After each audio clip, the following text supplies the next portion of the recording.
para tener una idea, más o menos, ¿cuánto creen que en el mundo, cuánto se pone de multifocales en el mundo, el porcentaje? Sobre el 100% posible de lentes, ¿cuánto se pone? Un 5%, menos del 10%. Perfecto, perfecto.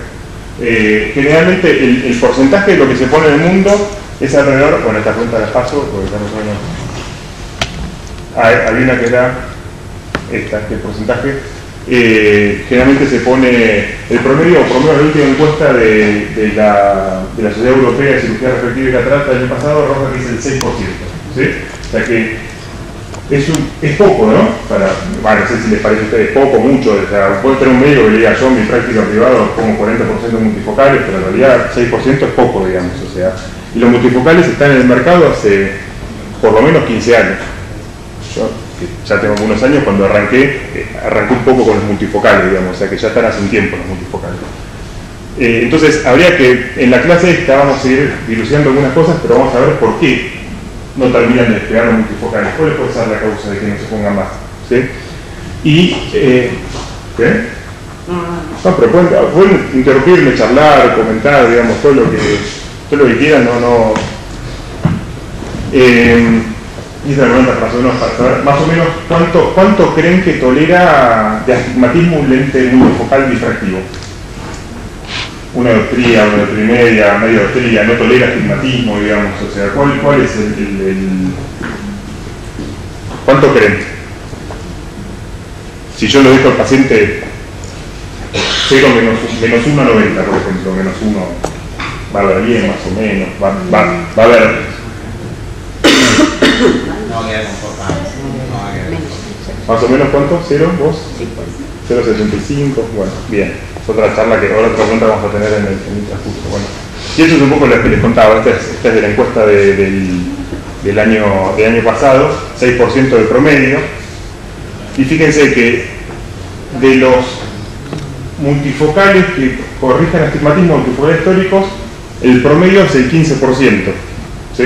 También otro porcentaje bajo, digamos, ¿no? Porque si uno tiene que ser muy agresivo en corregir astigmatismo con un lente multifocal, porque tolera poco el astigmatismo, un multifocal necesita tener muy poco astigmatismo para funcionar bien, que ponga el 15% en combinación de tórico y multifocal me parece poco, digamos, ¿sí? Pero bueno, esos son los porcentajes. Esta es la torta de distribución de lentes multifocales en Europa, o no sé si en Europa, en el survey del europeo. Fíjense que tenemos que el gran porcentaje se llaman los trifocales, que fueron ganando mucho terreno, quedaron más atrás los bifocales, que fueron las primeras generaciones multifocales, y la de hoy en día son los de rango extendido, que vamos a charlar un poquito con respecto a eso. Así todo, otra cosa importante, digamos, esta es para hablar un poco más o menos centrado, no estamos parados. El 43% del survey del ESCA hace monovisión. 43%. Mini o monovisión tradicional. Mini, menos 0,75 un ojo y plano el otro, y tradicional, que por hoy está en menos 1,25, menos 1,50. ¿Sí? La absoluta es 2,75, no se busca porque genera mucha anisometropía. Pero fíjense cómo la monovisión sigue siendo por lejos la forma en que se trata la presbicia en el mundo, por lejos, digamos. Le saca muchos cuerpos al multifocal. Otra cosa para tener en cuenta. Pero por lejos. Y este es un estudio que estaría bueno que si lo pueden encontrar lo pueden leer. Es un estudio del 2013 que se hizo en el Murphy, que es un hospital en Inglaterra muy importante, y hablaba de la satisfacción del paciente y la independencia de anteojos, ¿sí? Y cómo a veces un multifocal que logra mayor independencia de anteojos no tiene tanto que ver con la satisfacción del paciente, ¿sí? Porque al tiene bastante tarde.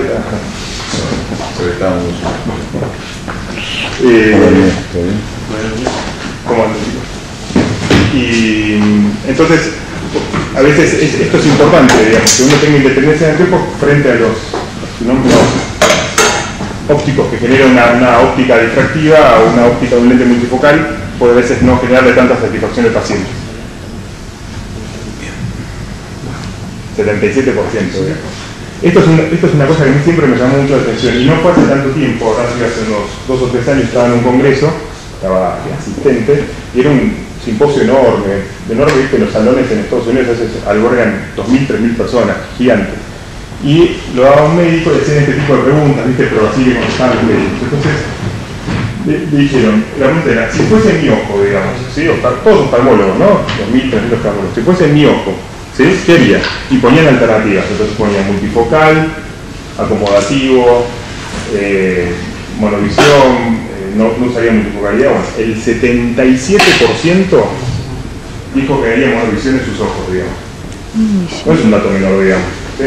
Es difícil, digamos, o sea, uno después sentarse frente a un paciente y decir, no, multifocal, digamos, o sea, el 77% dicen que querían monovisión en sus ojos.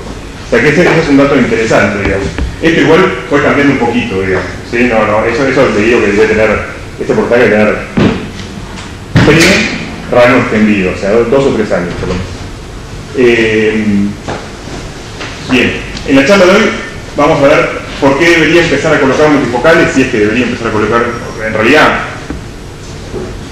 cuando está parado de ustedes deberían empezar a operar más, digamos, o sea, antes de empezar a colocar multifocales. ¿Qué necesito para hacerlo? ¿Con qué paciente debería empezar? ¿Y con qué lente debería empezar?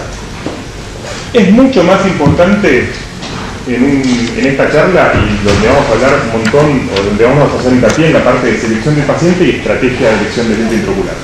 Importa poco el lente multifocal que uno va a elegir, importa mucho a quién se lo va uno a poner. Mucho. O sea, esto es todo lo que importa, digamos. O sea, todo el esfuerzo tiene que ser en la selección del paciente. Después el resto, uno puede entrar en discusión fina de qué tipo de lente, pero la realidad es que la selección del paciente es crítica.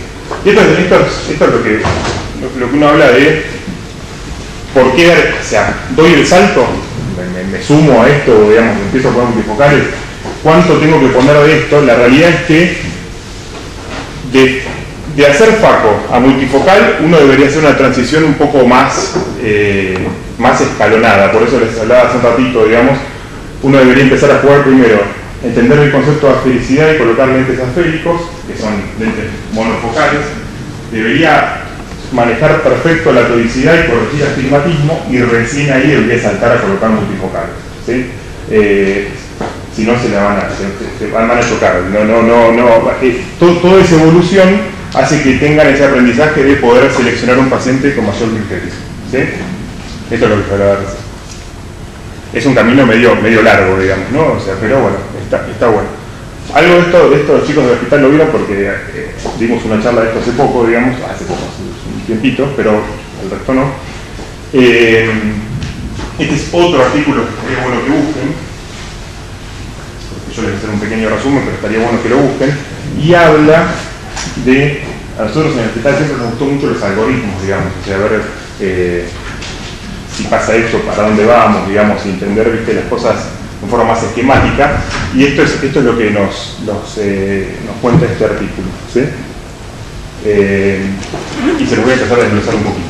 Y esto tiene que ver un poco con lo que vamos a charlar hoy de lo que es la selección del paciente. Estrategia de elección del lente intraocular en base a la selección del paciente, fundamental, para poder llegar a colocar multifocal. Fíjense cómo arranca este algoritmo, me parece interesante, digamos, ¿sí? Paciente con catarata, ¿qué es lo primero que hacen? Evalúan superficie ocular. Ojo seco, blefaritis, alguna distrofia de superficie. Lo primero que hacen es evaluar superficie ocular. En los últimos años ha habido un cambio muy grande, digamos, y la superficie ocular ha copado gran parte de la oftalmología, cosa que antes estaba súper relegada. Si han ido a algún congreso, van a ver que cada vez la superficie ocular, ojo seco, tratamientos, ha tomado pero enorme, digamos.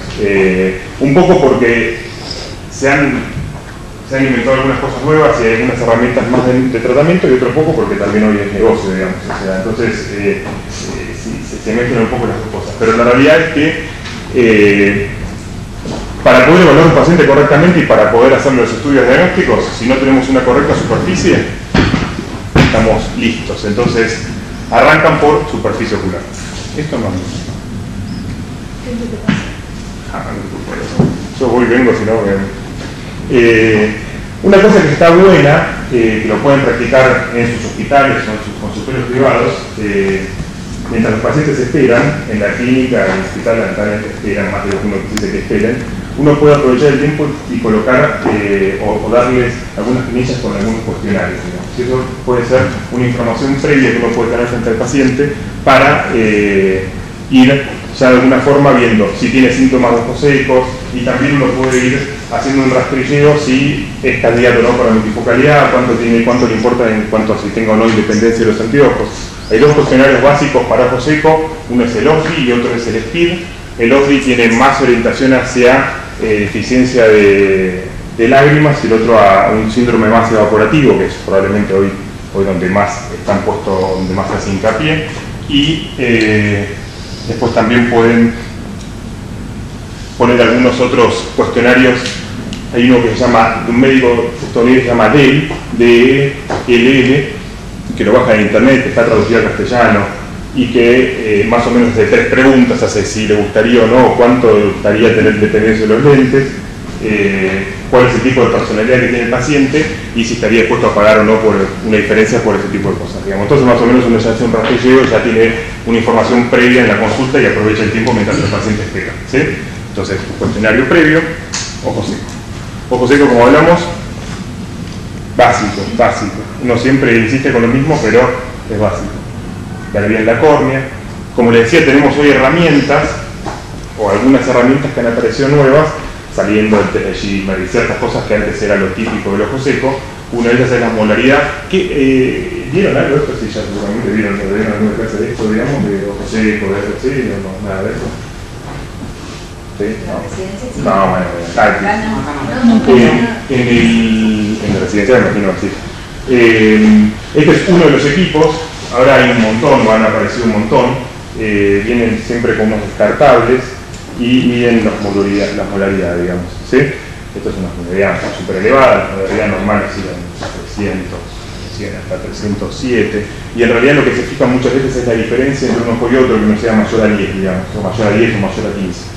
Está súper discutido todavía, tiene que ver con cierto componente inflamatorio, pero es una herramienta más, digamos, o sea, y es una cosa que uno puede tener. La parte de imágenes y ver glándulas de mebomio es otra alternativa, también se está dando mucha importancia a eso, están apareciendo equipos nuevos que ya muchos equipos lo pueden hacer, porque esto es lo que no queremos cuando uno va a estudiar un paciente, digamos. Este tipo de imágenes topográficas es muy típica de ojo seco, digamos. ¿Sí? Estas lagunas, estas cosas que uno ve en la topografía, si uno ve esto, lo más probable, o sea, la toma no es correcta y lo más probable es que el paciente tenga ojo seco. Y como les decía, no tiene hoy un arsenal de cosas o de tratamientos que puede tener para tratar el ojo seco, y tiene que ponerlos todos o la mayor cantidad de instrumentos que uno tenga al servicio del paciente como para intentar homogeneizar la película lagrimal y mejorar el ojo seco como para poder medir correctamente, ¿sí? Desde lágrimas, punto plaque, recuerde cuando el ojo está desinflamado, esto se llama Lefex, es como un cepillito. Esto es una cosa que está desarrollando Allergan, creo que ya la sacó, que es estimulación de la fosa nasal y generación de propias lágrimas, una cosa, la luz pulsada, no sé si alguien ha trabajado con luz pulsadas, ¿alguien lo ha hecho alguna vez? ¿Nadie? Sí. ¿Sí? Sí. Ustedes allá trabajan, ¿ustedes en Quilmes trabajan con luz pulsada? Sí, con luz pulsada. Bueno, nosotros lo incorporamos hace poco en la clínica, y no tengo una experiencia muy grande para darles, pero la realidad es que si no tuviese que, porque al principio pensé que era verso, digamos, entonces... No, mejora la estructura de las glándulas. Mejora, y me ha pasado en algunos casos, en algunos pacientes con una meibomitis o una blefaritis severa, que vengan y me digan, doctor, nunca estuve así, digamos, o sea que la verdad es que es una alternativa que uno puede tener, ¿sí? Es un tratamiento con luz pulsada con láser, se hacen 3 sesiones, o idealmente se deberían hacer 2 sesiones, y la verdad que es una herramienta más que uno puede tener. Esto no ha llegado todavía al país, creo que no ha llegado por lo menos hasta donde yo tengo entendido, que es el LipiFloat, que es otra, es más o menos lo mismo, es como una ventosa que tiene una expresión con calor de las glándulas de mebomio y se debería hacer 1 o 2 veces por año. No llega porque el costo actualmente es muy caro, creo que el descartable, cada este cosito que es descartable sale $400 y el equipo sale como $100.000, entonces tiene poco mercado en la Argentina, digamos. Por lo que yo no entendía, no hay ninguno acá, digamos, todavía, pero bueno, puede ser. Mejoramos el ojo seco, pasamos a medir. Medir, podemos medir, no saben la cantidad de cosas que podemos medir, infinidad de cosas podemos medir en los ojos. ¿Sí? Cada vez medimos más cosas. Y en realidad, la charla de hoy, o el secreto entre... Yo siempre digo que con suficiente entrenamiento todo el mundo previene una catarata. No hay mucha historia, digamos. O sea, no es una cosa extremadamente difícil, todo el mundo termina teniendo bien una catarata. El plus o la diferencia que le puede dar un médico es cuánto esfuerzo pone en el preoperatorio, digamos, para dar ese salto de calidad en cuanto al análisis de los datos que uno puede recibir, digamos, ¿sí? Para poder ejecutar correctamente la cirugía y tener el mejor resultado posible, ¿sí? Entonces, el análisis de los datos tiene que ver con esa parte. Este es un estudio que es un aberrómetro y un topógrafo incorporado, es un estudio, es un equipo de NIDE, que se llama OPD3, algunos lo han visto, otros no. Mide la refracción, mide las aberraciones de alto orden, mide la córnea, mide la aberración interna, acá la diferencia entre total corneal e interna, mide la pupila, mide la aberración esférica,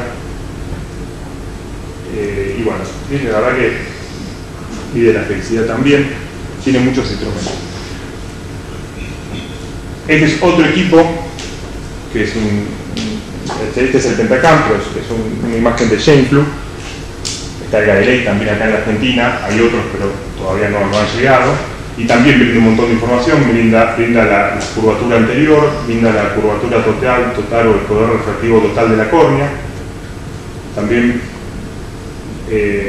nos marca aberración esférica a 6 milímetros, nos marca las aberraciones de alto orden de astigmatismo irregular a 4 milímetros, una serie, también marca la pupila, una serie de información que es muy importante para tener en cuenta, ¿sí?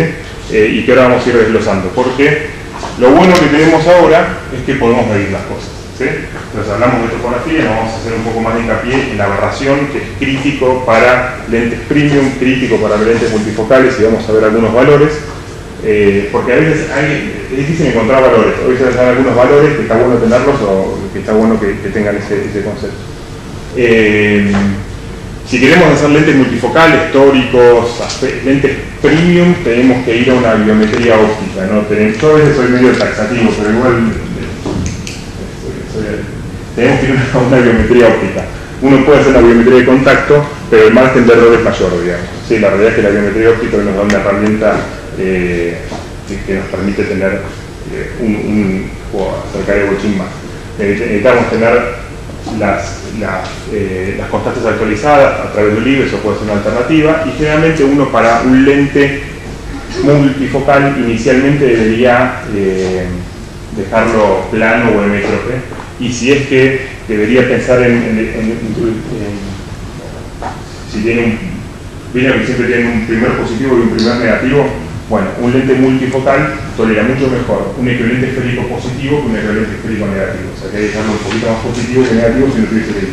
Idealmente plano. Lo que pasa es que muchas veces, no sé si a ustedes les pasa, a mí me pasa, digamos que uno va a un congreso y dice, bueno, este ojo lo voy a dejar en 0,50 plano, no es tan fácil, digamos. O sea, no sé, quienes operan ven que uno hace los cálculos y después, digamos, la posición efectiva de lente, cómo cicatriza, no es absoluto, digamos. Entonces, está bueno pensarlo, pero de ahí a que se lleve a la práctica, bueno, no es tan fácil. Pero uno idealmente, obviamente, para que funcione lo mejor posiblemente multifocal, sobre todo difractivo, dejarlo plano, dejarlo en metro, ¿sí?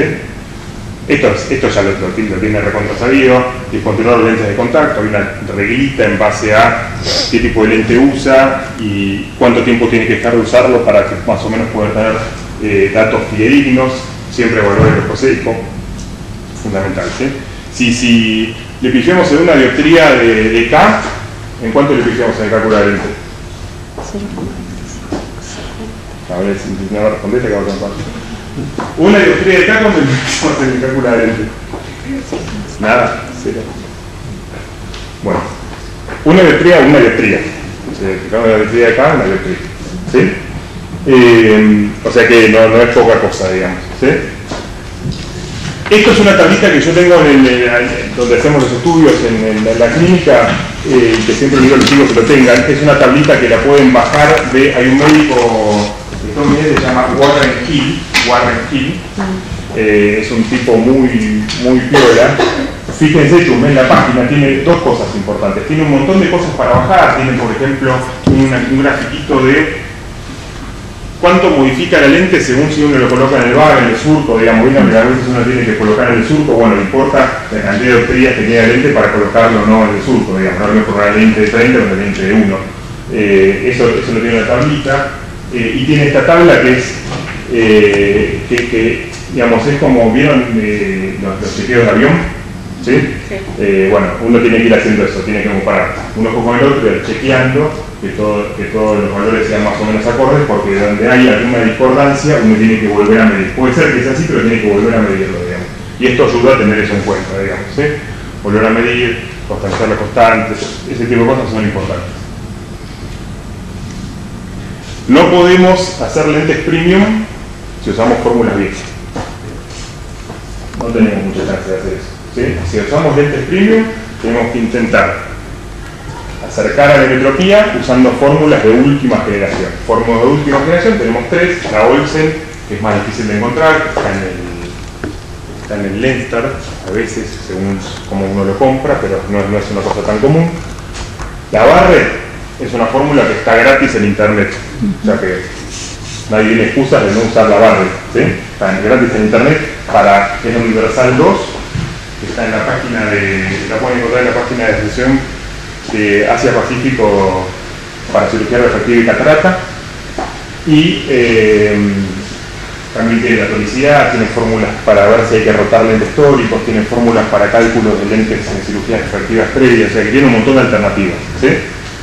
Barrett es un médico australiano también muy reconocido dentro de este cálculo de fórmula. Y después está esta fórmula que la ideó o trabajó Hill, este médico que le decía estadounidense, Warren Hill, junto a Hal Strike, y también está gratis en internet. Hay que llenar, creo que un formulario, está gratis en internet. La página de Warren Hill también lo que permite, que es otra cosa que estaría bueno que lo hacen en su etapa formativa, ya que tienen los pacientes, tienen pocos pacientes y pueden estudiarlo bien antes y después, es calcular uno su propio astigmatismo inducido, digamos, ¿sí? Es una página que ustedes se pueden loguear, o sea que es fácil, digamos, o sea, se loguean y de esa forma uno puede ir cargando toda la información previa, la información posterior, y les da el centro de ver todo lo que necesitan para tener astigmatismo inducido. No tienen que cargar más de 30 casos. Con 30 casos se sacan su astigmatismo en los diferentes ejes que utilizan las instituciones. O sea que está bueno tener esta información, sumen esa página que la verdad que les va a servir, les va a resultar bastante útil, digamos, ¿sí? Entonces, fórmulas de última generación, ¿sí? Barrett, la fórmula de Hill con Hal Strike, y obviamente siempre tener clínica soberana, tener mucho reparo frente a pseudofoliación. Van a encontrar diferentes médicos que van a decir diferentes cosas. Hay gente que dicen, yo no pongo lentes multifocales en pacientes con pseudofoliación. Hay médicos que dicen, yo lo pongo según la edad.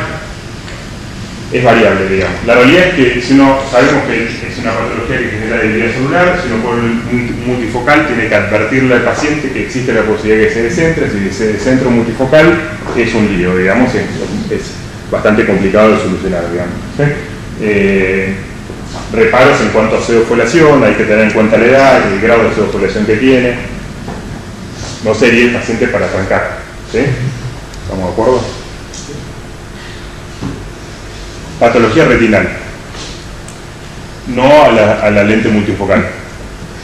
Nada de lo que vean en retina y es por eso que si uno va a intentar operar pacientes premium, vieron de la batería del algoritmo este que armaban estos médicos en Estados Unidos, hablan de topografía, hablan de aberración, hablan de biometría y hablan de OCT.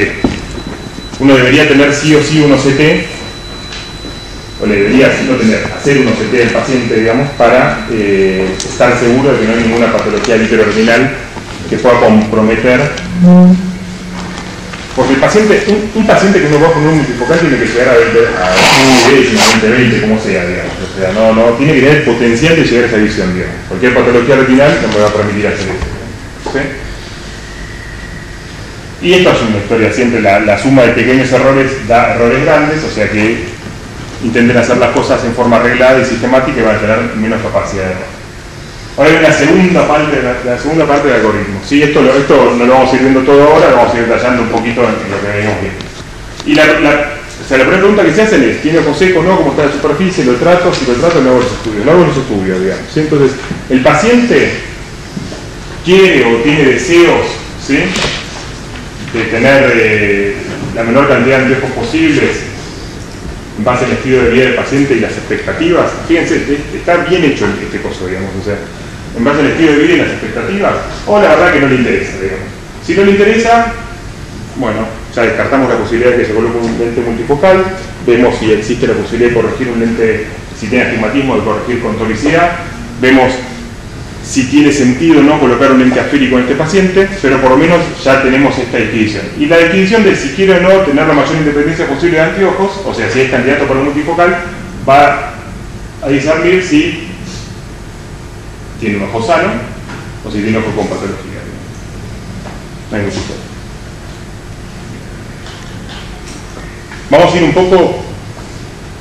un poco antes de entrarnos más de lleno en multifocal. Todo lo que hablamos tiene que ver tiene relación con la multifocalidad. Pero vamos a hablar un poco de lo que yo les decía. Vieron que les decía, me gustaría que primero tenga la parte de aberración esférica, para después la parte de toricidad, para después la parte de multifocalidad. Bueno, aberración esférica. Importante, súper importante, digamos. Hay un concepto que ya está hace unos 15, 20 años, y es esto, digamos. La córnea tiene aberración esférica positiva toda la vida. ¿Sí? ¿Esto lo saben? ¿Alguien lo sabe? ¿Saben de lo que estoy hablando? ¿Es japonés o lo vieron alguna vez? Ni les pregunto, digamos. ¿Alguien sabe? Sí, ustedes en Quilmes, digamos, o sea, están, voy a llamar a Luciano, le digo, ¿saben? ¿Aberración esférica? No. Bueno, la córnea tiene aberración esférica positiva. ¿Sí? La córnea tiene aberración esférica. Y cuando uno es joven, el cristalino tiene aberración esférica negativa, o sea que contrarresta la aberración esférica. ¿Sí? En un rango donde generalmente la aberración se compensa y está alrededor de 0. ¿Sí? Fíjense, a 25 años alrededor de 0. ¿Cuál es el monto ideal? ¿Cuál es el monto ideal de la aberración esférica? Está en discusión todavía. ¿Sí? Hay gente que dice que es 0, funciona. Hay gente que dice que es 0. Hay gente que dice que tiene que estar alrededor de 0,10, ¿sí? Yo me inclino más a 0,10 que a 0, pero bueno, es variable. Ahora bien, cuando el cristalino va envejeciendo, tiene menos capacidad de compensar la aberración esférica positiva de la córnea, ¿sí? Pasa de negativo, va subiendo, hasta que en cierta edad, ¿sí?, empieza a no poder compensar la aberración esférica positiva de la córnea, y la aberración esférica se hace cada vez más positiva en todo el ojo. ¿Sí? Aberración esférica positiva, aberración esférica positiva, adentro y afuera, ¿sí? Aberración esférica positiva. Entonces, la disquisición de qué lente colocar al paciente, ¿sí?, tiene que ver con medir la aberración esférica. ¿Sí? Si podemos medir la aberración esférica, tenemos que medir la aberración esférica. ¿Sí? Eso es algo que es, y en realidad hoy ya muchos equipos lo miden, o sea que está bueno hacer ese análisis. ¿Sí? Y aberración esférica, ¿por qué? Porque cuando salió esto salió el primer lente que salió en un Technics, ¿sí? Que hablaba de la aberración esférica, ¿sí? Y esto es lo que yo le decía, teníamos aberración esférica positiva, con los años se hace también más positiva en el cristalino, eso hace que la aberración esférica, el concepto es que la esfericidad es que los rayos de la periferia impactan por delante de la retina y los rayos del centro impactan en el centro de la retina, digamos, ¿sí? Cuando uno coloca un lente asférico, lo que hace es unifica todos los rayos en el centro de la retina, ¿sí? Porque hace que los rayos de la periferia también impacten en la retina, ¿sí? Hay una disquisición en esto, en que si el lente tiene aberración esférica 0 o si tiene aberración esférica negativa. Si tiene aberración esférica 0, esto es lo que proclamaban cuando arrancaron la aberración esférica. Esto no es así. Si tiene aberración esférica 0, se proyectan todos en la retina. Si tiene aberración esférica negativa, generalmente los rayos periféricos se proyectan un poquito más de la retina, digamos, ¿sí? Igual así todo hace que el punto focal sea bastante bueno y la profundidad de foco sea bastante buena, ¿sí? Porque lo que se proclamaba cuando empezaron estos lentes es que uno podía llegar a tener mejor sensibilidad de contraste, mejor visión nocturna, ¿sí?, corrigiendo la aberración esférica, frente a un lente estándar monofocal que tenía aberración esférica positiva. O sea, nosotros sacamos al cristalino, le poníamos un lente esférico, era lo mismo que, o sea, sacamos la catarata, digamos, pero en cuanto a aberración esférica era lo mismo, digamos, ¿sí? O sea, le sumábamos aberración esférica, ¿sí? ¿Se entiende? Si no se entiende, volvemos para atrás y lo explico de vuelta. ¿Se entendió? ¿No se entendió nada, digamos? ¿Se entendió? Como yo le decía, la aberración esférica total corneal oscila entre 0,15 y 0,30, ¿sí? Más o menos es el promedio a 6 milímetros. A 4 es un poco menos, ¿sí? Y el concepto que tienen que entender, fíjense acá, esto es interesante. Cuando apareció el Technics era el único que existía. Me faltaría que esto...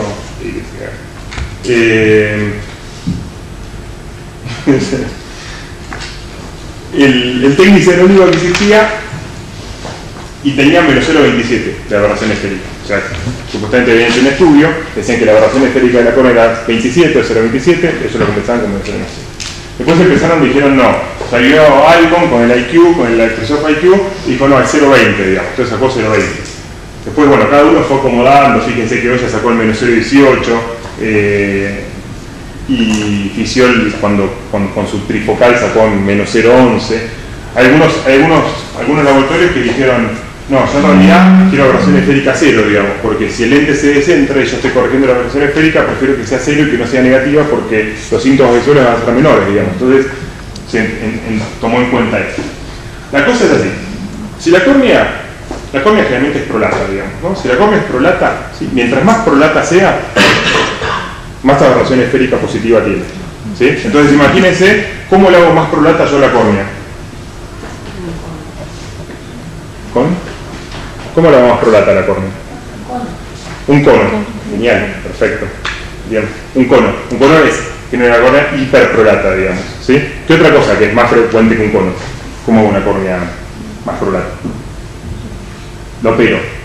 Sí, la refractiva. El refractivo, claro. La refractiva, pero la pero refractiva, ¿qué? ¿Miopía o hipermetropía? Miopía, no. Sí, agarrarlo. Hipermetropía. Sí, pero me doy el tallo de la periferia, elevo el centro, más prolata, digamos, ¿sí? Hipermetropía, operación de hipermetropía, cono, todo lo que haga más prolata la córnea genera aberración esférica.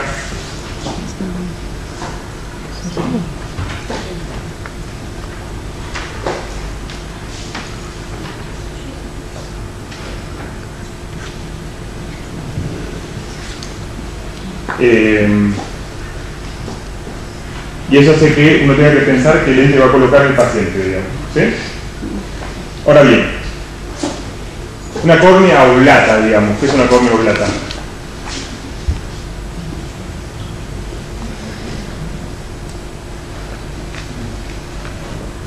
Una córnea oblata. Si uno lo quería decir usted de miopía, ¿qué hace? Lo aplana. Perfecto. Y entonces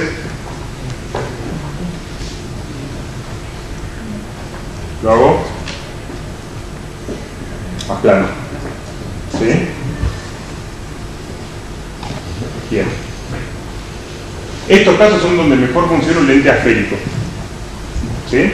Porque o sea, un paciente miope, las córneas oblatas, ¿sí? Que vos operás de miopía, le generas más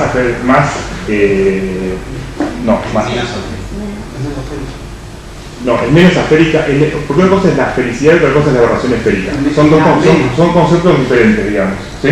La aberración esférica, ¿sí? Aumenta cuando vos lo operás de miopía. Se hace más positiva, digamos, ¿sí? La esfericidad disminuye, por eso a veces se confunde, digamos, ¿sí? Entonces, si la haces más positiva con la miopía, operando, tienes que colocar una lente más negativa, ¿sí? Lo otro pasa con la hipermetropía. Entonces, si vos tallás el centro, lo que generas es una aberración esférica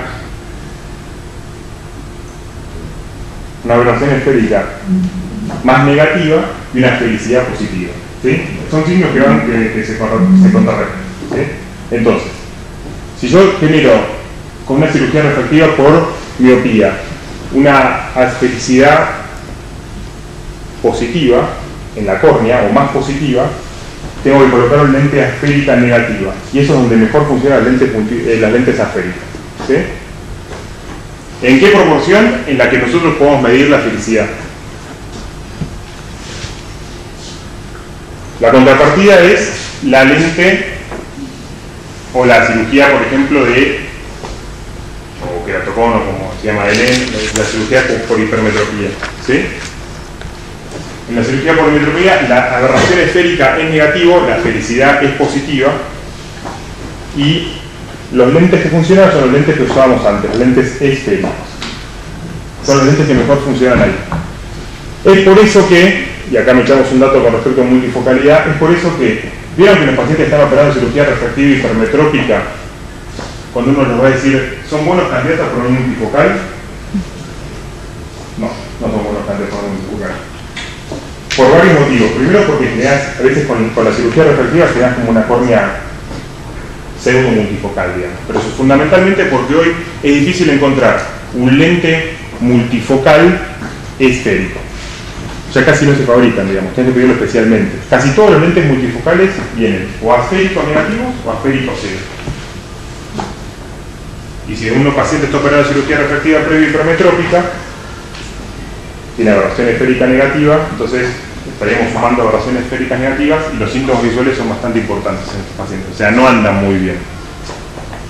Volvemos a lo mismo, no es una contraindicación totalmente absoluta, pero bueno, no es el paciente para empezar y no son pacientes que están súper contentos. ¿Sí? Realmente la cirugía refractiva previa y la óptica difractiva se chocan bastante.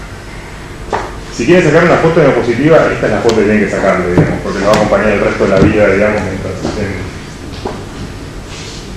después se las paso, si quieren. Entonces, hablamos de la aberración esférica,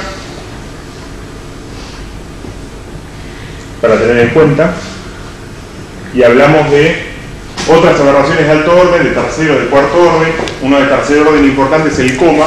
Entonces, pacientes con coma más 0,50, con trifoides más 0,40, con cuatrifoides más 0,30 o de quinto orden con más 0,20 son candidatos que van a tener, o que tienen predisposición a tener más chances de síntomas visuales si uno coloca un multifocal. Todo esto se mide, todo esto se puede medir con casi todos los equipos hoy lo miden, digamos. O sea que si uno mide esos valores y si uno está atento a estos valores, es un signo de alarma, un signo de atención para decir, este paciente no es candidato. O sea, está todo bien, pero este paciente no es candidato. Lo más probable es que tenga mayores síntomas visuales si uno lo opera a este paciente. ¿Sí? Uno le puede advertir, le puede decir, miren, puede tener más síntomas visuales, le puede decir. El segundo es un concepto también súper importante, que es el ángulo capa. ¿Qué es el ángulo capa? A lo de clínicas no, que lo vimos hace muy poquito, digamos. Pero ¿qué es el ángulo capa?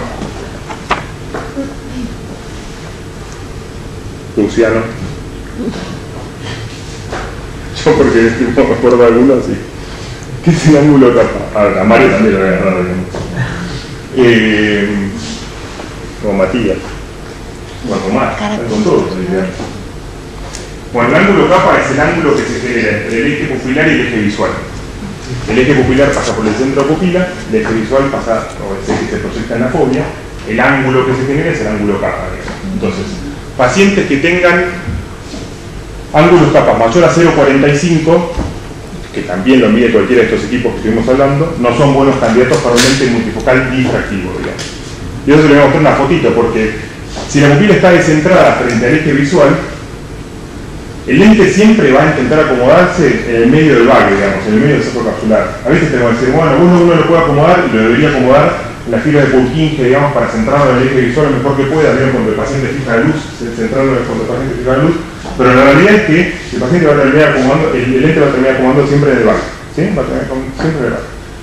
Y si la pupila está descentrada, en vez de pasar por el haz visual, en vez de pasar por exactamente el centro, digamos, ¿sí? va a empezar a pasar por los anillos más periféricos, digamos. Eso tiene una distorsión visual bastante importante. Esta diapositiva es súper importante, muy interesante. Esto es lo que hablábamos hace un ratito, digamos, es el resumen de la felicidad. Astigmatismo, no vamos a charlar porque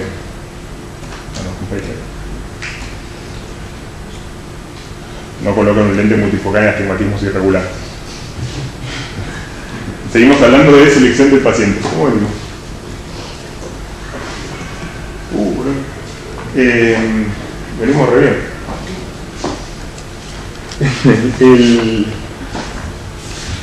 Uno debería tomarse el tiempo en este tipo de pacientes de preguntarle toda la mayor información que pueda, ¿sí?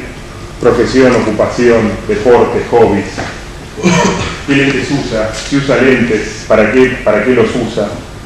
Toda información sirve. Y de paso uno cuando tiene la charla con el paciente ya lo va viendo, va hablando, digamos, va viendo cómo es el paciente. Eso es fundamental. Selección del paciente. La mayor cantidad de tiempo que tenga la consulta es la menor cantidad de tiempo que van a pasar después en el postoperatorio, ¿sí? Porque cualquier cosa que uno no le diga al paciente previo, el paciente se va a sentar al día siguiente y decir, pero usted no me dijo, doctor, que iba a ver a los... Sí, bueno. Es así. Si uno tuviese que encontrar el paciente ideal, para empezar a conocer el lente multifocal, es este paciente. Así como está escrito. Una mujer relativamente joven, hace los 70 años, pero relativamente joven, no tengo 86 o 90, que sea hipermétrope, que prioriza la visión cercana, que no maneja, que no tiene una vida extremadamente activa, y que tiene expectativas realistas, digamos. O sea, lo más crítico en un paciente que uno va a colocar este tipo de lentes es expectativas realistas, ¿sí? Hay una frase que van a escuchar a muchos medios decir, yo no puedo con la cirugía de ahora volver a los 20 años, eso no lo podemos hacer, no puedo darle ese tipo de visión, digamos. Entonces, cuando uno elige una tecnología, tiene que comprometer algo de esa tecnología que uno elige, ¿sí? Tiene que moldear las expectativas del paciente, ¿sí? Porque más viene muy maquineado por todo lo que es la parte de prensa, publicidad, etc. Y uno debe excluir pacientes hipercríticos. Por los ingenieros nos enfocamos siempre, digamos, pero la verdad es que son bastante detallistas y bastante molestos. Pero cualquier profesión le puede decir pacientes hipercríticos, médicos también, digamos, o sea, expectativas irreales. Yo hace poco operé un ingeniero que tenía un Fuchs descompensado con una catarata, y lo operé de un visión endotelial con una catarata, ¿sí? No, obviamente no le puso un multifocal, digamos, ¿no? Pero le puso un monofocal. Pero el paciente, por ejemplo, en la charla me decía, yo, por ejemplo, bueno, doctor, usted va a operar un martes, yo el jueves puedo, tengo que ver la clase, ¿viste? Cuando decís, pero no entendió nada de todo lo que hablamos hace un rato, digamos. Entonces, uno tiene que repetir los conceptos, ¿sí? Y ni hablar lo que hablábamos de patologías oculares preexistentes, todo lo que hablamos de la evaluación médica, cirugía refractiva, vieron que ahí la pongo como más menos, pues según la experiencia que uno tenga, cuánto uno quiera animarse, cuánto va a charlar con el paciente, no son los candidatos que más contentos están, pero se puede pensar en hacer. Cirugía previa con el lente multifocal. Fíjense que hablando con respecto a la recuerda del 6% que arrancamos en la charla, hace ya varios años salieron filibar de lentes multifocales, digamos, ¿sí? Decían, hay un montón de lentes de pacientes operados con monofocales que seguramente están esperando tener multifocales o desear tener multifocalidad. Me parecieron diferentes modelos de filibar para el surco con multifocalidad. Cero. No sé, casi no se ponen, digamos, o sea, no migrás a estos pacientes, digamos. La realidad es que no tienes, la verdad que no tiene esa penetrancia. Y como hablábamos siempre, lo que decir en la consulta es muy importante, las palabras que uno utiliza, que encontrar es muy importante. Reducir la dependencia de anteojos. Usted no va a usar anteojos para nada, chao, es un boomerang que te vuelve y te decís, pero me dijo que no. Y es verdad que los lentes multifocales, sobre todo los difractivos, con poca luz ven poco, digamos, o sea, y a veces necesitan algún refuerzo en alguna situación en particular. Y yo siempre digo, vieron que hoy pasan los restaurantes de Isabela, no lo veo, yo ya igual no lo estoy viendo tanto, digamos, pero no lo veo yo. No, necesitas buena luz para que estos lentes funcionen correctamente, ¿sí? No garantizar la independencia total del anteojo. No se puede volver, casi lo digo, no se puede volver la visión de la juventud. Se necesita tiempo para adaptarse, ¿sí? Tiempo porque generalmente, bueno, yo nunca opero los dos ojos juntos, hay médicos que sí lo hacen, digamos, pero yo opero uno y a la semana o a los poquitos días opero el otro ojo, digamos. Y siempre uno advierte que empieza a funcionar o empieza a tener mejor visión cuando uno utiliza la binocularidad dentro de este esquema, digamos, el tiempo, el adaptarse al tiempo. Algunos efectos pueden ocurrir, es importante. Hay médicos, van a encontrar diferentes cada uno con su librito. Hay médicos que no le hablan de los efectos adversos. Para mí siempre es crítico hablar de los efectos adversos, es muy importante tenerlos. Y es importante decirles que hay un porcentaje de pacientes que persiste, digamos, por más que hay algunos que resuelven y algunos que persiste, digamos. Y generalmente hay un 2% de los pacientes que persisten los halos, 2-3% de los pacientes persisten los halos, ¿sí? Y son pacientes que están contentos, pero vos estás en la consulta a los 3-4 años y te dicen, sí, estoy andando bien, pero tengo todavía un... Sí, digamos, es así. Y que es raro, pero que puede requerir un recambio. O que es raro, pero puede requerir un segundo procedimiento para ajustar astigmatismo si quiere astigmatismo residual. Es raro, pero se puede pensar en hacer esto. O sea, las palabras que hay que usar es importante en la consulta. Es raro, pero puede pasar. Porque más pasa y puede pasar. Entonces, cuando uno se involucra dentro de estos pacientes, en el escalón final de esto, uno tiene que estar preparado para poder intentar solucionar en la consulta posoperatoria un defecto refractivo, ¿sí? Esta es otra foto, otra diapositiva que está buena para sacar. En la pirámide de destrezas, ¿sí?, para llegar a operar cirugías facorefractivas, refractivas o cirugías con lentes premium, uno debería, en la base de la pirámide inicialmente, manejar perfectamente una facomultiplicación, ¿sí? Operar una facomultiplicación con anestesia tópica en un tiempo relativamente reducido, hacer rexis centradas, y eso es como uno debería manejar. En la segunda parte de la pirámide es utilizar biometrías ópticas, fórmulas de última generación, para intentar achicar el target a más o menos 0,50 de equivalente esférico en un 90% de los casos. Esto es un poco exagerado, por decirlo de alguna forma, ¿sí? Pero es lo que uno debería llegar. Yo creo que hay hoy pocos centros en el mundo que tienen este rango de perfección en cuanto a el 90% de más o menos 0,50. Creo que lo tiene Warren Hill, hay 2 o 3, digamos, que lo tienen publicado de esto. Realmente, ¿cuál es el promedio de más o menos 0,50 a nivel mundial? Promedio. La fórmula, con todo lo que hablamos. 68, 70 más o menos. ¿Sí? Es alto, pero no es la efectividad invertible con una cirugía refractiva con láser, digamos, que es mucho. Pero también la también uno busca qué tipo de lente va a tomar la paciente. ¿En qué sentido? Un miope. Sí. Yo quiero usarlo con cirugía, no voy a buscar el menos 0,50, pero busco el menos. Pero si vamos a por un lente, si vos te por un lente multifocal, no le vas a ubicar, no tenés ninguna chance por dejarlo, dejaste en menos 1, te caga rompada, digamos. Hablando de multifocal, no, hablando de el tipo de lente para la variación que tengo que tener. En cuanto a mi curva, si yo mi curva solamente para llegar al multifocal tengo que arriba todo. No, obvio. En el pseudo de la base tengo que buscar primero el tórico y el monofocal, y dentro de eso, a veces menos 0,50 escapa al objetivo con el paciente. Totalmente de acuerdo. No, estamos bien. Pero está bien, digamos. O sea, esto es en la evolución, digamos, ¿sí? El tercer punto es lo que hablamos hace un rato de astigmatismo. Los pacientes con lentes multifocales idealmente tienen que quedar con astigmatismos por debajo de 0,50, que era una de las preguntas que hacíamos al inicio. Toleran muy poquito astigmatismo, o sea, por debajo de 0,50 los multifocales andan bien. Y uno lo dice, pero es difícil dejarlo menos 0,50, digamos. No sabes lo difícil que es difícil, no es fácil, digamos. Son todas iguales, es difícil, digamos. Y es por eso que si uno se embarca dentro de multifocales, yo no soy un ponedor serial de multifocales, digamos. Pero pongo un porcentaje altísimo de multifocales tóricos. Por eso les decía que 15% me parece bajo. Porque soy muy agresivo corrigiendo el astigmatismo, ¿sí? O sea, muy agresivo. Porque las relajantes limbares no me generan el mismo efecto, y pongo tóricos de T2, pongo tóricos bajos, digamos, pero corrijo lo más que puedo el astigmatismo, digamos, ¿sí? Entonces, tienen que intentar corregir el astigmatismo lo más que puedan, digamos, ¿sí? Bueno, una práctica premium, una diapositiva de eso les voy a charlar, digamos, y estar dispuestos a el paciente desconforme poder ofrecerles alguna alternativa.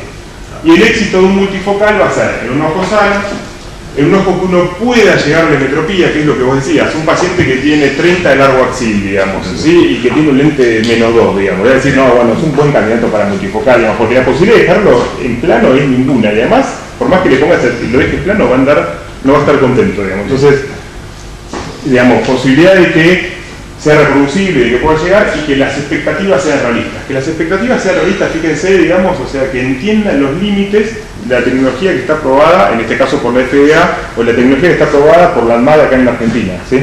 Hay que entender los límites, o sea, no podemos darle información que el paciente después pueda venir y decir, no, porque usted, doctor, me dijo que... Y es verdad, muchas veces además, a veces vos le decís una cosa, igual el paciente no escucha siempre lo que quiere escuchar, pero bueno, uno tiene que repetirlo varias veces. Y en el 2018 yo me baso en elegir el paciente, que era un poco base todo lo que está montado esta charla, elegir el paciente, elegir o estudiar la aberración corneal lo mejor que se pueda para corregirla dentro de la multifocalidad, digamos, ¿no? Estudiar la aberración corneal, qué materiales de la óptica, qué materiales de lente usar. Estuvieron pegando mucho hace poco a toda la casa comercial Alcon por el Glycerin de los lentes. No sé si alguien escuchó algo de eso, digamos. ¿Saben lo que es el Glycerin? ¿Qué es el Glycerin? Dale. Porque se va opacificando la lente. No.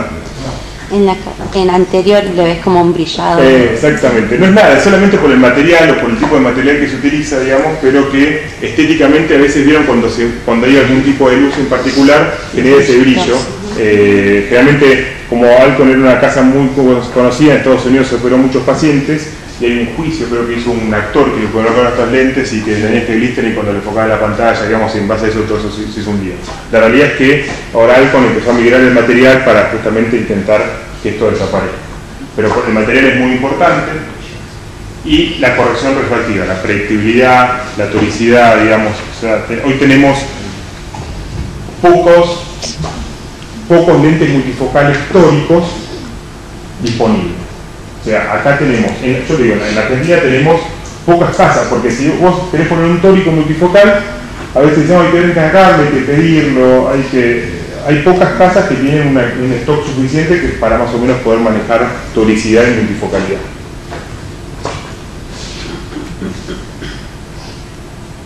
Bueno. Bien. ¿Alguna pregunta? ¿Están envolados mucho? Sí. Sí, en un paciente que tenés que ver si le corregís la toricidad, ¿no? Sí. Es mejor hacer el cálculo del lente considerando que vos entrás por temporal y no inducís astigmatismo y confiar más en el cálculo propio o es mejor jugar un poco con las incisiones del astigmatismo, entrar por el eje más curvo. Es una buena pregunta, digamos. Yo le digo qué es lo que yo hago y cuál es la tendencia actualmente con respecto a eso, digamos, ¿sí? Lo que le dije hace un rato, digamos, que es fundamental que uno tiene que conocer su astigmatismo, digamos, ¿sí? Y cuando haces ese trabajo de hacer esos 30 o 40 pacientes, digamos, te vas a dar cuenta que una incisión de 2 milímetros .2 te indujo a veces 0,70 de astigmatismo, digamos, ¿sí? Y que esa incisión puede generar ese astigmatismo por varios motivos, digamos, o porque trabajaste mucho, digamos, o sea, o porque cuando pusiste el lente no usaste el cárter correcto y elongaste la incisión, digamos, hay un montón de factores, o que le hiciste un poquito más larga, digamos, hay un montón de factores que puede hacer que, porque hacer que uno opere con un femtosegundo que siempre la misma incisión, digamos, o sea, igual además también se puede elongar y todo es muy difícil reproducir una incisión. Entonces, y no es verdad que una incisión absolutamente temporal es estigmáticamente cero, digamos, ¿sí? No es realidad, digamos. Realmente induce 0,20 en promedio, pero puede a veces inducir 0,70, como yo te digo, por alguna cosa en particular. Entonces, lo que uno debería es conocer su astigmatismo, ¿sí? Y hacer siempre lo mismo. Hacer siempre la misma incisión, siempre en el mismo lugar y corregir el astigmatismo con otro metodología. Porque si vos vas, porque yo te digo, pues ya pasé esa parte, digamos, o sea, si por primero mover la incisión, ¿sí? A veces te encontrás operando, haciendo la parabólica, poniendo la incisión para intentar concentrar por el eje más curvo, ¿sí?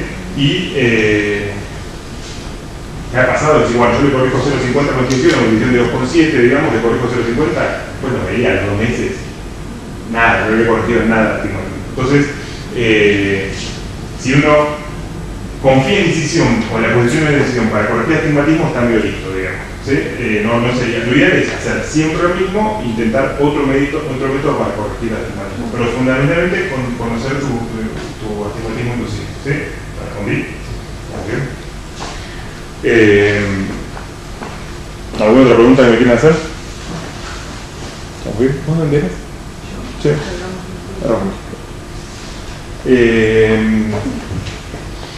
Entrar al personal. Cuando uno se involucra en técnicas premium o lentes premium, donde uno va a cobrar una diferencia de algún paciente, digamos, con respecto a una lente, tiene que entrenar al personal que uno está trabajando en el lugar donde trabaja, sea recepcionistas, si tienen alguien que después haga el coaching o venda la cirugía del paciente, ¿sí?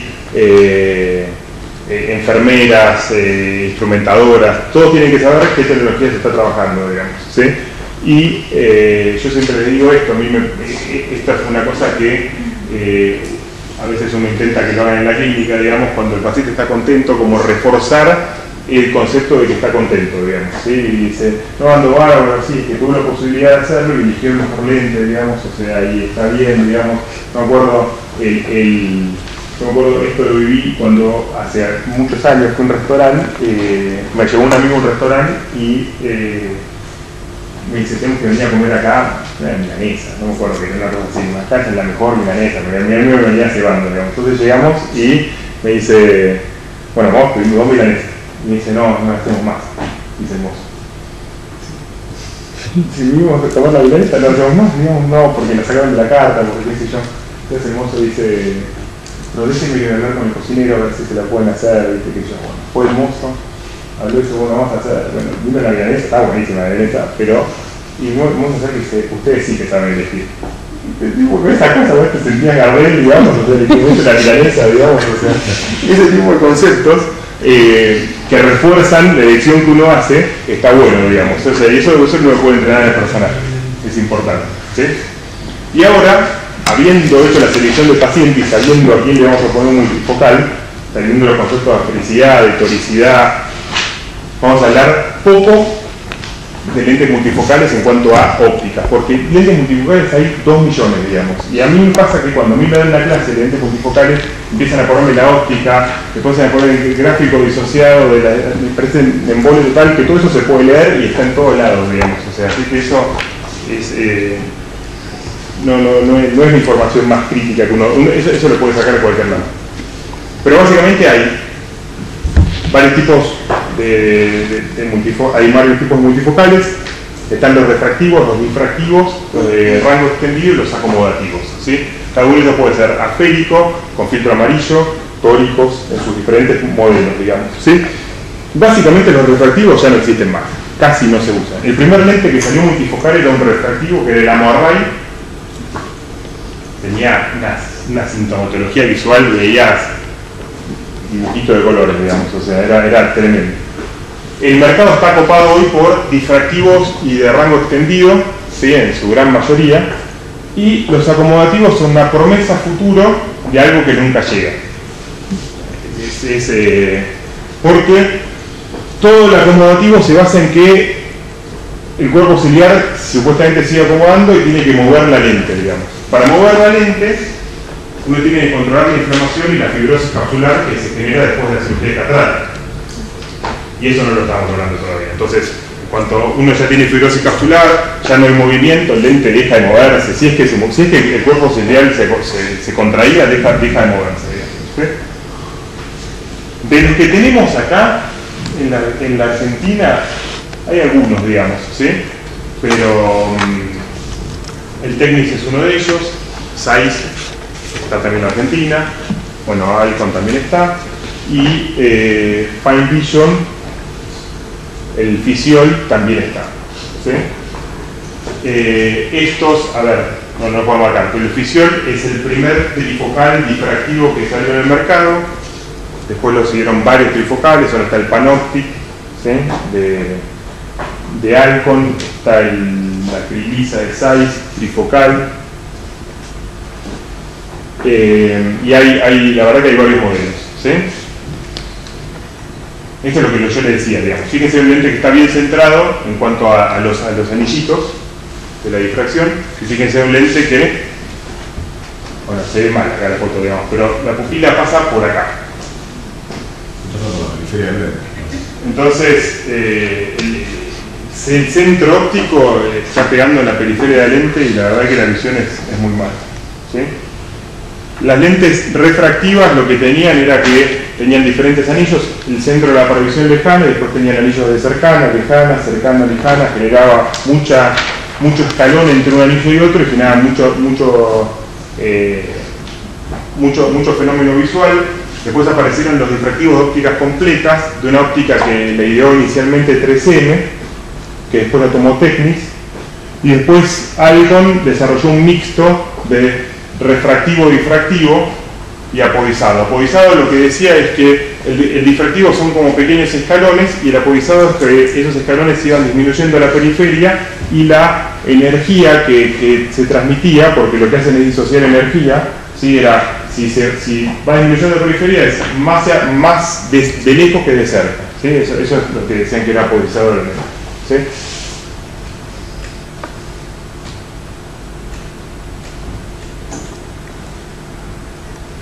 Y como concepto, digamos, si es que lo quieren saber, es que la altura daba esto que yo les decía de la apodización, que es distribución de luz lejos-cerca, y el ancho del escalón es lo que da adición, o sea, mientras más ancho, menos adición. Y eso es como se empezaron, primero apareció el restor más 4, después más 3, después más 250, después más 325. Technis tiene varios modelos, entonces hay diferentes alternativas y uno puede jugar, porque al principio el restor que apareció, que empezamos a poner, que era un más 4, el paciente leía acá.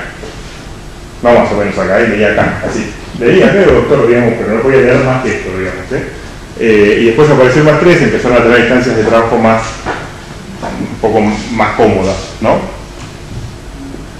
Todo esto es más de... Bueno, y después lo que hizo Fisiol, tuvo una idea bastante lúcida, un médico Gatinet, se llama un médico francés, y lo que hizo fue unió dos perfiles difractivos, ¿sí? Unió un perfil de difractivo intermedio, un perfil refractivo de cerca, y lo que hacía es, realmente en los primeros lentes difractivos lo que hacía es 40% para lejos, 40% para cerca, 20% de la luz se perdía, ¿sí? Después se apodizó, iba un poco más a lejos, un poco menos a cerca, pero se perdía alrededor del 18% de energía. Lo que hizo Gatinet es sumó dos ópticas refractivas, optimizó energía y una de ellas la utilizó para intermedia. Seguís perdiendo energía, seguís perdiendo contraste, ¿sí? Pero pudo utilizar parte de la energía para la visión intermedia, ¿sí? Generar 3 focos, ¿sí? La verdad que estuvo bastante bien. Y los lentes que aparecieron en el último periodo de tiempo, que son los de rango extendido, es como un capítulo bastante grande de rango extendido, porque están el que picó en punta, que es el Symphony de Technis, de la casa Amo, que la verdad que está bastante bien, digamos, que en realidad lo que es una óptica difractiva, ¿sí? O sea, uno puede hablar de la aberración cromática o acromático y corrige la parte cromática de los colores y que eso genera una elongación de foco, pero tiene 2 focos. Es un lente difractivo y tiene 2 focos, uno de intermedio y uno de cerca, ¿sí? Y es un lente que vos lo pones, lo dejás plano al paciente en los 2 ojos y de cerca no ve. ¿Ve acá? Sí. De acá ve 60, 70 centímetros, pero de cerca acá no ve. Entonces, si el paciente viene y te dice, yo doctor lo que no quiero es usar anteojos para leer, y vos le pones ese lente, lo más probable es que no esté contento, ¿sí? Y cuando empezaron con esta lente, lo que empezaron a hacer algunos médicos es, empezaron a hacer, bueno, pero yo hago micromonovisión con 2 Symphonies, digamos, porque el Symphony, al ser una óptica difractiva con visión a la distancia intermedia, tolera un poco más ciertos fenómenos y tolera un poco mejor el equivalente esférico negativo. Así todo, eso ya se dejó de usar porque la realidad es que generaba bastantes síntomas visuales y no estaba tan bueno, digamos. Entonces, conceptualmente, si uno va por un lente difractivo multifocal, pónganlo en plan, pónganlo en metropía o pónganlo un poquito, si quieren cubrirse un poco en el primer positivo, digamos, pero intenten no ir hacia lo negativo, ¿sí? Y este lente está pensado, a veces parece mentira, pero es medio difícil encontrar el candidato para este lente, digamos, o sea, pero puede estar pensado para pacientes más activos, ¿sí? Que no tengan tanta necesidad de lectura cercana y que tengan una vida de 60, 65 años, de teléfono, tablet, que manejen, digamos, ¿sí? que juegan algún deporte, que juegan al tenis, puede ser para ese tipo de pacientes. El Symphony es lo que es el caballito de batalla de los de rango extendido, pero no solamente dentro del rango extendido entran los que son de lentes difractivos, digamos, ¿sí? Porque hay diferentes tecnologías que utilizan el rango extendido. El de Zeiss es un difractivo, pero este lente que inventó Well, que es un médico español, que la casa Zeiss, por ejemplo, este lente no está acá, digamos. Este lente utiliza la aberración esférica para hacer rango extendido, ¿sí? Que es un poco lo que hablamos en el concepto anterior, aberración esférica positiva y negativa, ¿sí? Este lente no está en el país. Este tampoco está en el país, es otro lente en rango extendido que es el AcuFocus, que es, ¿vieron alguna vez los inlays en las córneas? ¿Sí? Que se hacen en bonovisión, en los ojos no dominantes, que se hace un inflame en la córnea y se pone un pinhole en el ojo, o por lo menos el AcuFocus es un pinhole en el ojo. Bueno, lo mismo sacó un diseño con una lente, con un pinhole, con el mismo pinhole de hecho, para poner el ojo no dominante, ¿sí? Y hacer como una especie de monovisión o rango extendido, ¿sí? Yo le digo, y se hicieron un estudio multicéntrico en Europa.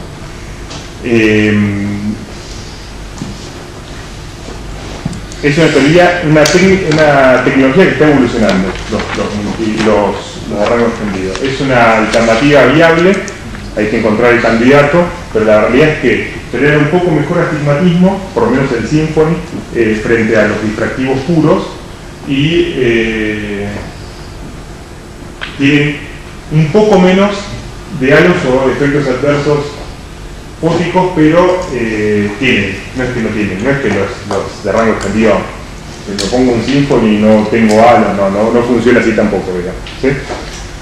De los acomodativos, lo que hablamos al principio, por ejemplo, el Crystal-S, que es la evolución de un lente que lo fabrica Bausch-Lomb, cuando yo arranqué, digamos, en Europa lo habían dejado de poner porque tenía una fibrosis capsular, era un fenómeno de Z, digamos, dejaba de acomodar, no funcionaba. Después no entiendo cómo, la FDA lo probó, explotó en Estados Unidos, lo empezaron a poner porque no tenían, estaban muy limitados en oferta, la FDA realmente es bastante restrictiva, estaban muy limitados en oferta, explotó en Estados Unidos y ahora se quieren matar, digamos, o sea, como que no escucharon lo que les había pasado en Europa, porque la realidad es que no funciona, y sobre todo si tenés esta fibrosis y tenés, como son ápticas relativamente laxas, tenés este fenómeno en Z donde el lente se pliega de esta forma, no lo resolvés casi con nada, digamos, muchas veces tenés que extraerlos y es medio complicado, ¿sí? Y ahora vienen alternativas o algunas cosas que están en desarrollo para tener una idea del futuro posible. Este en realidad no está en desarrollo, este existe, de hecho ya hay un trial que ya está terminado, se llama el Synchrony y tiene por lo menos 8 o 10 años de desarrollo y tampoco nunca despegó. Son dos ópticas, una negativa y una positiva, y el concepto es el mismo, digamos, o sea que es una lente blanda que tiene la capacidad de, según la contracción del cuerpo ciliar, de acomodar. Y acomodar un poco más que lo que uno puede tener con una óptica pura difractiva que componga la luz.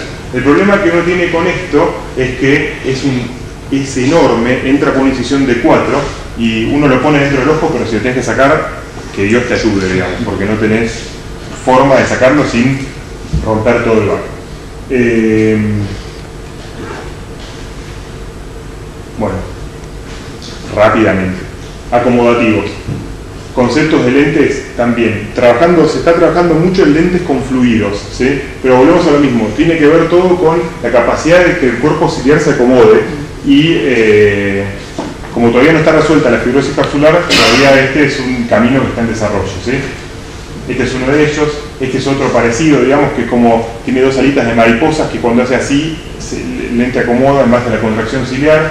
Este es otro que también es un lente que se coloca en el surcus, que dice que supuestamente con la presión vítrea de la contracción del cuerpo ciliar, tiene como un pistón de silicón que empuja para, yo digo, son todas cosas que empuja para adelante y que corrige. Este se llama Liquilens, me pareció, lo vi hace un tiempito, es un concepto interesante, que imagínense el lente como que tenga agua y aceite, tiene dos fluidos en el medio que son insolubles y que según la posición de la lente, sí tiene mayor o menor densidad o mayor índice de refracción y que puede ver de lejos o de cerca según el índice de refracción que tenga el fluido, cómo se acomode, digamos, ¿sí? De los que están en desarrollo, este es el que más me gusta, a mí este en particular, que este es un acrílico hidrofóbico termodinámico, que es como un tubito que entra por 2 milímetros y que lo que hace es, uno lo pone dentro del back y ocupa todo el back, digamos. Para mí este es el futuro de los lentes intraoculares, digamos, donde tenga la capacidad de ocupar todo el back y donde puedan disminuir bastante la fibrosis capsular, o tratar dentro de este concepto de la fibrosis capsular, ¿sí? Está bueno, no sé en qué está este lente, pero está bueno. Ustedes seguro no vivió ninguno de estos lentes, pero cuando yo era residente, cuando yo era residente en tercer año, entró el boom del mix. El mix era operar sin sleeve, operar por 1,1 milímetros, digamos, sacabas el sleeve y operabas solamente con el tip del faco y con un irrigador del otro lado. Bimanual. Bimanual, sí. Pero después vino con la micro coaxial de 2,2, después se discontinuó. Pero tuvo un auge bastante importante. El problema es que en la medicina, en la oftalmología, en cataratas, siempre la técnica se acelera frente al lente intraocular, ¿sí? O sea, uno va checando la incisión, fíjense con la extracapsular, la FACO, digamos, donde uno tenía que seguir abriendo para colocar una lente rígida. Después aparecieron las plegables y nosotros operamos por 1.1 y no teníamos ningún lente para meter, digamos, teníamos que siempre abrir. Y apareció 2 lentes, uno se llamaba Finoptic, era un lente que era un hidrofílico, que era como una alfombrita que vos la arrollabas así y lo metías en un cartridge y entraba. El problema es que ese lente, a veces el cartridge no estaba del todo logrado y salía como disparado, y a veces perforaba cápsula, todo, era un tema. Y otro lente que salió que era interesante, que era un lente de Medifacos, era un lente disecado, no sé si lo vieron alguna vez, digamos, o sea, y que se entraba por una herida muy chiquita, que vos lo tirabas adentro del back y chupaba líquido y se desplegaba dentro del back. El problema que teníamos con esa lente es que chupaba líquido, chupaba todo lo que y por ejemplo, nosotros nos pasó al hospital donde teníamos un paciente una vez y el lente se tiñó todo, digamos, cuando se lo pusimos dentro del ojo, decía puta, todo azul, después con el tiempo se fue un poco, pero la verdad es que después ese lente nunca más lo vimos, digamos, no sé qué pasó con ese lente, pero el concepto estaba bueno, digamos, y quedaba un lente en el back gigante, digamos, no saben lo que era, el lente estaba muy bueno. Bueno, este es otro concepto que está bueno. Y esta es otra cosa que apareció el año pasado, recién o hace un año, que también tiene que ver con todos los lentes vienen con, o sea, todos los conceptos de acomodación vienen con fluidos, o todo el desarrollo viene con fluidos, y tiene un microchip y dice que tiene que ver con un receptor fotosensible, con una batería, y que según el diámetro de pupila, según cómo está el diámetro de pupila, tiene capacidad de expandir o no ese líquido que está dentro de la lente, ¿sí? Y el concepto está buenísimo, ¿sí? Pero hay un montón de interrogantes, miles de millones, digamos. Por ejemplo, supuestamente dice que esta batería es recargable y que dura 50 años. Imagínate que a los 10 te quedas sin batería, digamos. Se lo pusiste a 60 digamos. O imagínate que viene un residente y dice, yo le voy a hacer jack porque tiene un poco con cinema celular, y se la pone al lente, digamos, que tiene todo, un montón de cosas que pueden pasar, digamos, porque no está resuelta. Pero bueno, la verdad que yo les cuento un poco qué es lo que viene en algunos conceptos, digamos. Y volviendo a la pregunta inicial, digamos, de por qué esto no termina de despegar, hay varios interrogantes, cada uno tiene su opinión formada. Para mí, el tema es que todavía está lejos de ser algo óptimo, digamos, o sea, tiene más, a veces te genera más dolores de cabeza que satisfacciones, porque la realidad es que la calidad visual que genera una óptica difractiva es bastante pobre frente a un monofocal o un monofocal tónico. La verdad que es bastante, o sea, ves de lejos y de cerca, pero la calidad visual es bastante mala, digamos. Vos podés agregarle neuro lo que quieras, digamos, o sea, neuroadaptación, pero la calidad visual no es tan buena. Y el segundo motivo por el cual no termina de despegar es por el costo extra que genera esta cirugía. La verdad es que son lentes caros, los pacientes tienen que poner plata en su bolsillo, son cosas caras. Este es un estudio que se hizo en el 2009 en Estados Unidos, que les encanta toda la parte extra financiera, y hablaba de que hay un grupo de pacientes que estarían, un 27% de los pacientes que estarían dispuestos a pagar por lo menos $2.000 para adquirir una lente premium, digamos, ¿sí? Frente a en 2009, si ahora es el 6% de la conversión a multifocales, en el 2009 eran 3 o 4. O sea que ellos estudiaban que había un grupo grande de pacientes que pensaban que podían acceder a la tecnología, pero que no lo estaban haciendo, digamos, o sea que había una brecha en lo que ellos consideraban en la falta de información del médico, digamos, de información del médico al paciente. Y muchas veces la falta de información del médico al paciente es porque el paciente no termina de adaptar la tecnología, porque no le termina de convencer en un montón de aspectos, digamos, o porque no quiere hacer el esfuerzo, o porque es mucho lío, digamos, o porque, qué sé yo, prefiere no meterse en este baile, y todo eso hace que no termine de despegar esta tecnología, o por lo menos se cree que es una. Fíjense que las razones por las cuales pagaría dice: mis ojos son importantes, quiero hacer la mayor cantidad de tareas posibles sin anteojos, y otra que es, fíjense que el 81% por el cual no pagaría dice que no me importa usar anteojos, digamos. Hay un montón de pacientes que no importa usar anteojos. Entonces, en el cuestionario ese que hacíamos al principio, se te dice: ¿a usted le importa usar anteojos? No, chao, digamos, ni te metas en la chamba esa, porque de repente vas a generar una necesidad que el paciente tampoco tiene ganas de hacerlo, digamos, ¿sí? Punto de mayor, pero vamos bien. Con respecto a la técnica quirúrgica, como hablamos, a ver si responde.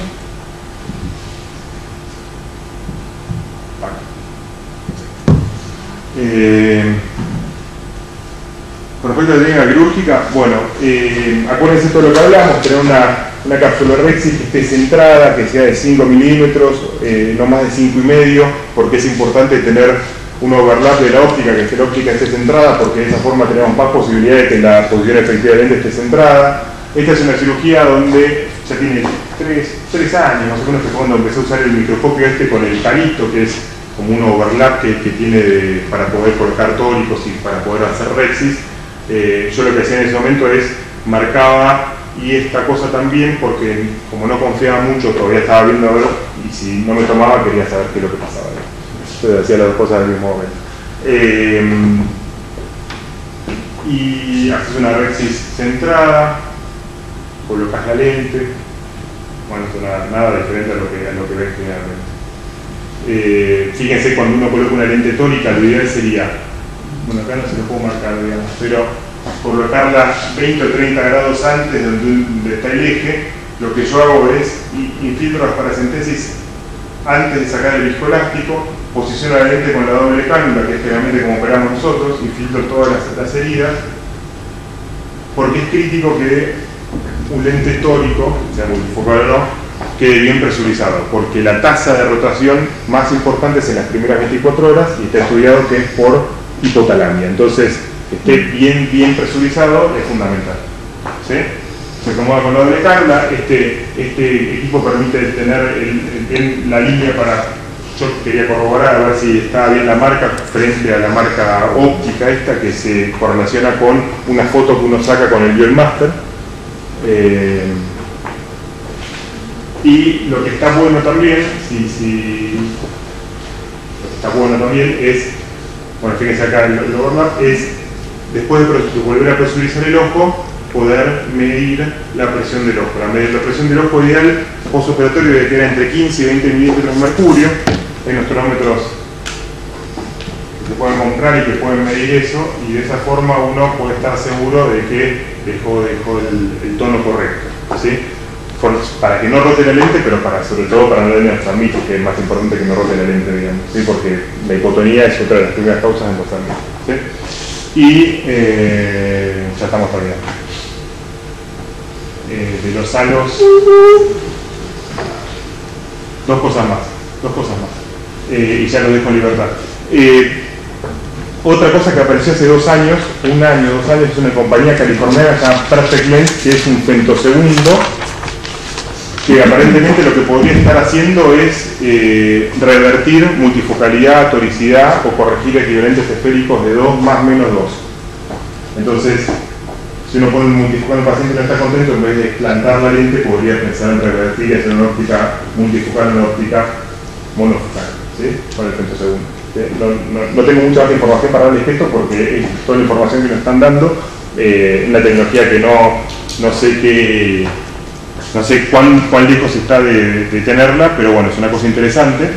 Y con respecto a lo que se hablaba al principio del plus del médico, de poder medir todas las cosas y poder integrar todas las cosas, y etcétera, bueno, hay una plataforma de SAI que se llama VeriSai que va a empezar a hacer esto, o sea que va a integrar todos los equipos que uno tenga, va a integrar el cuestionario, los equipos, las medidas, va a validar medidas y va a elegir la lente en base a todo esto que charlamos nosotros, o sea que si no quieren estudiarlo tienen que esperar un poquito más, digamos, para que llegue esto en el orden.